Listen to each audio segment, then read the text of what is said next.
And we are back with the fifth and the final segment of the GSMC Basketball Podcast presented by the GSMC Sports Network. And in this final segment, we are going to be looking at the power rankings for the NBA this coming week. Again, this was revealed this was published at 10:27 in the morning. So, just doing a little bit of a review on what the standings look like and what the power rankings look like. And we're going to go right ahead. I have not looked at this yet. And let me just set up the page right here. All right, there we go. So you guys can see my screen. I can see it, so I hope you guys can see it. It should work. So at number 1, we have OKC, which isn't bad. I don't think that's bad whatsoever. And OKC, they are a incredible team. They're one of the only teams they're the only team in the conference that's 6-0, and they're one of 2 teams that have yet to lose a game. So putting them at number 1, I don't think that's really a bad thing. I know I said that the Celtics, they stay at number 1 until proven otherwise.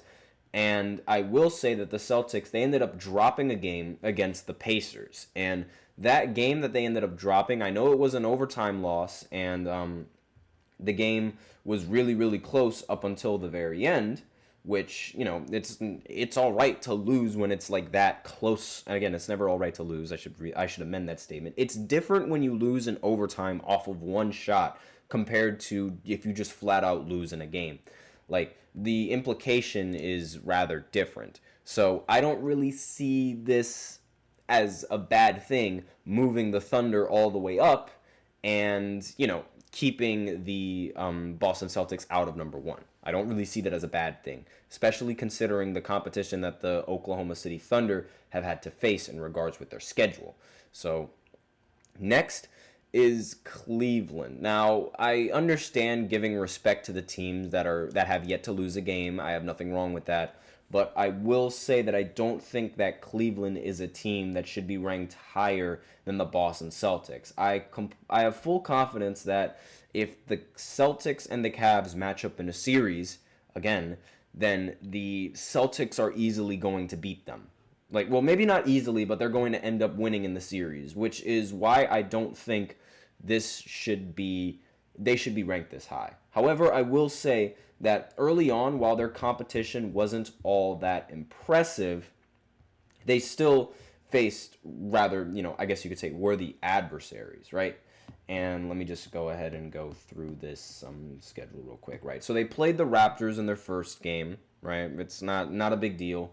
They played the Pistons in their next game, and then the Wizards in the game after that. Again, not a really big deal because those teams are, less than mediocre. But then they went and they beat the Knicks. Then they went on and beat the Lakers. Then they beat the Orlando Magic, albeit without Paolo Banchero. And then they ended up beating the Bucks on a game-winning shot from Donovan Mitchell.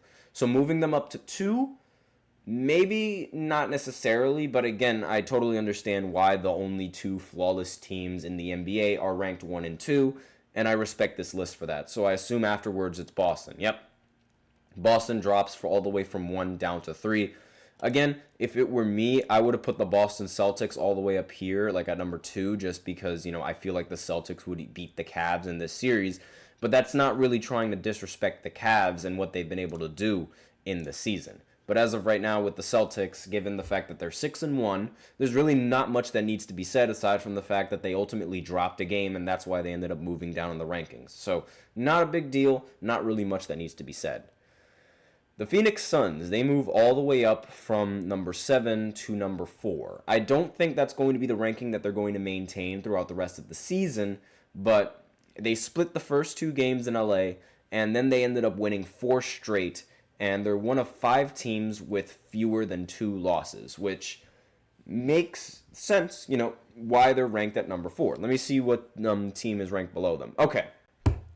This is where I start losing it, because again, the Golden State Warriors, they refuse to go away. They genuinely refuse to go away, and I can't stand it.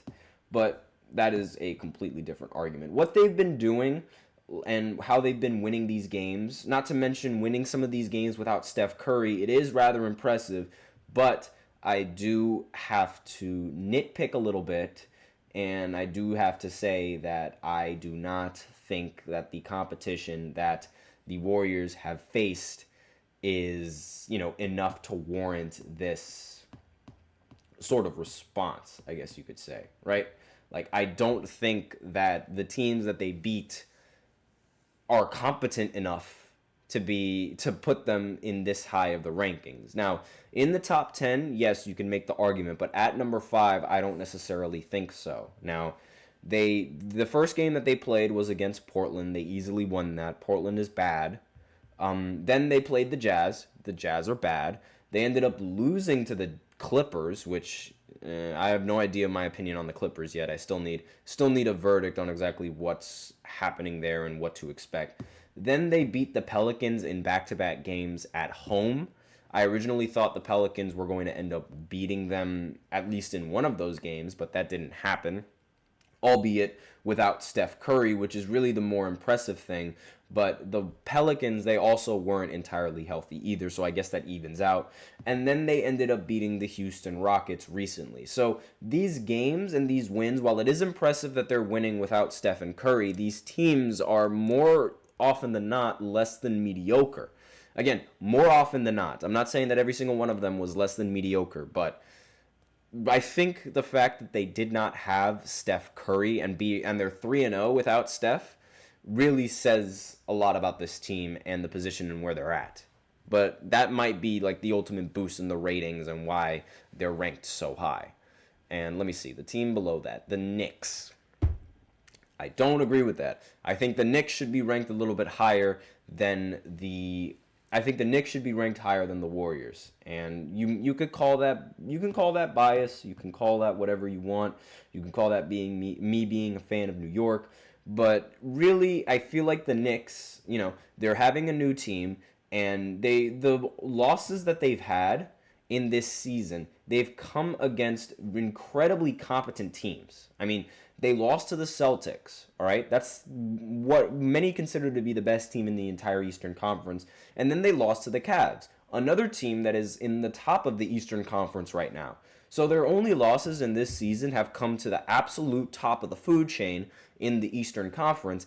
And on top of that, they were still trying to figure out, how to work as a team, having acquired Karl Anthony Towns and also having acquired Mikal Bridges.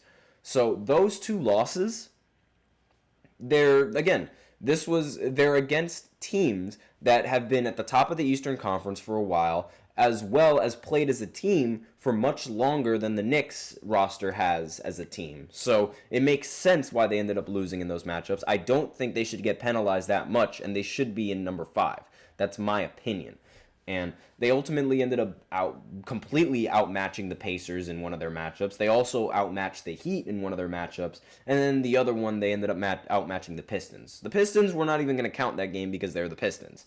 The other two wins against the Pacers and the Heat, again, two formidable teams that have played, longer than this roster has played together. And they still came out with the win in both of those matchups. I think that really says a lot for where this team is at. And again, this is only the beginning of the season. The chemistry is only going to get better as the season progresses. So that's my reasoning for why I would move these guys all the way up to number 5 and move Golden State down. Now, Dallas Mavericks, they're ranked at number 7. They move up from being ranked at number 8. It's not really, their defense is very, very good. It's a little bit too early to tell whether or not their defense, you could look at their defensive rating right now. It's not easy to tell whether or not their defense is going to stay like this, considering that their offense is only ranked 17th, that's not ideal, but this is Luka Doncic and Kyrie Irving we're talking about. Eventually, these guys are going to have their games and they're going to get the ball rolling. And the fact that they ultimately ended up beating the Magic in a blowout win should definitely increase their rankings, regardless of the fact that Paolo is not playing in this matchup.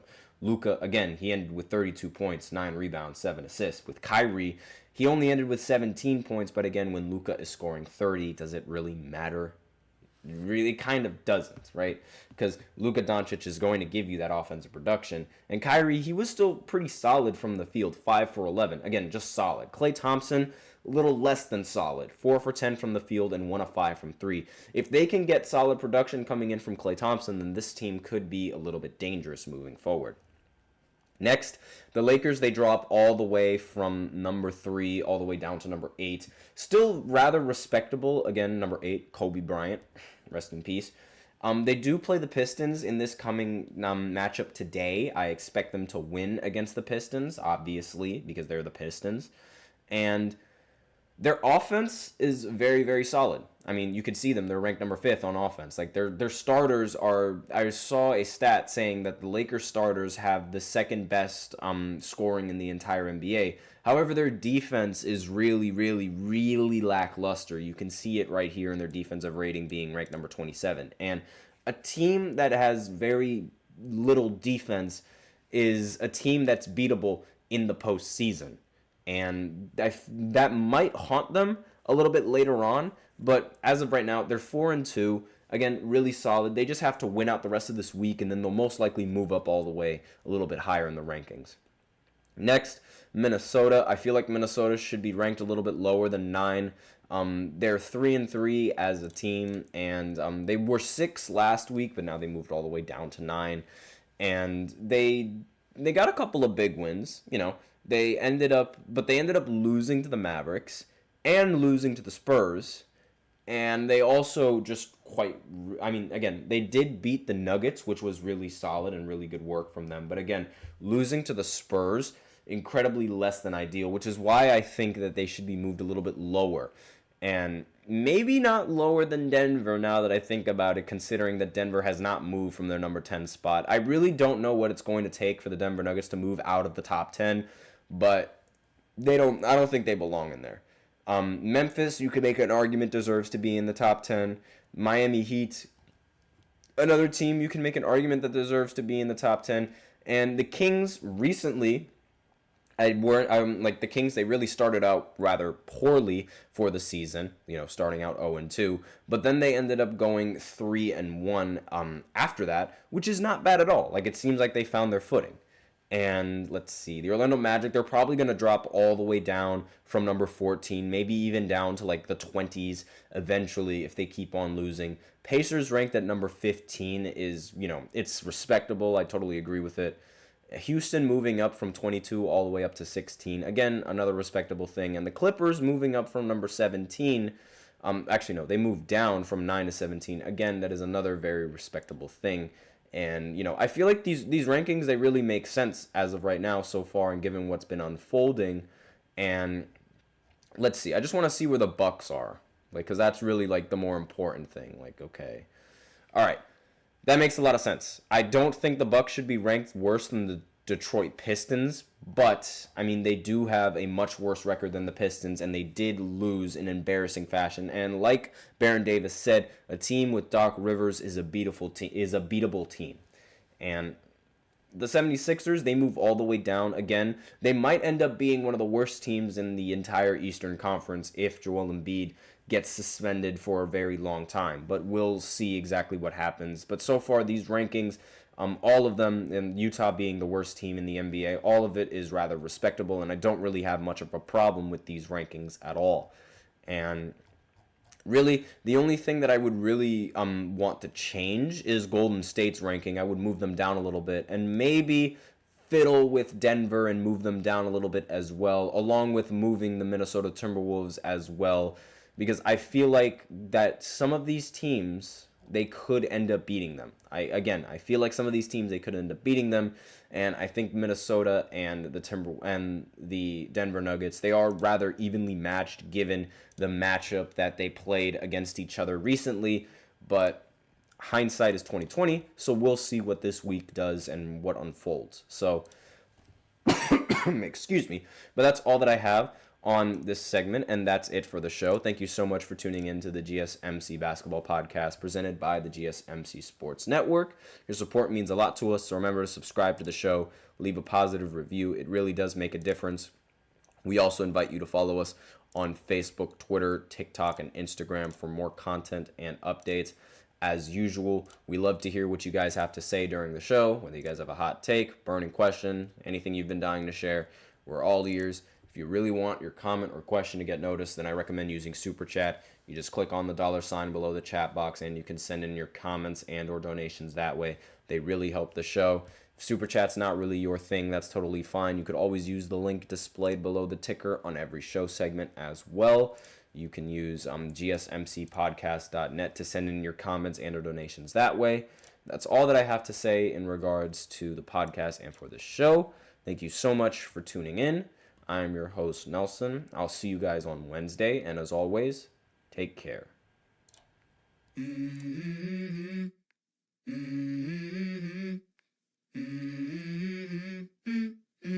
Let's go.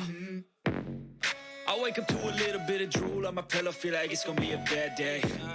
Yeah, I'm tired of shit, and the coffee ain't hit yet, damn, ain't that great. I don't wanna